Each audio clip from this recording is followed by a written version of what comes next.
আসসালামু আলাইকুম। ওয়ালাইকুম আসসালাম। হেয়ার কালার কোম্পানি থেকে আমরা এসেছি। আমাদের এই টুথপেস্ট দিয়ে দাঁত ঘষলে দুর্গন্ধ থাকবে না। তাহলে দেন একটু দাঁতটা ব্রাশ করে দেখি ধরেন, কিরকম দুর্গন্ধ মুক্ত হয়। তাহলে আমার দাঁত দেখেন কিরকম ময়লা। দাঁড়ান, তাহলে দাঁত ঘষে দেখি আমার দাঁত বেশি ময়লা।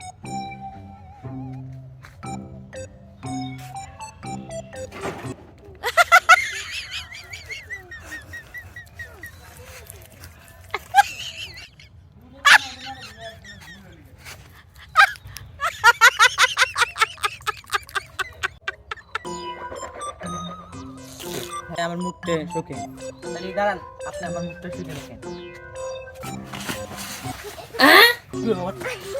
চল রে।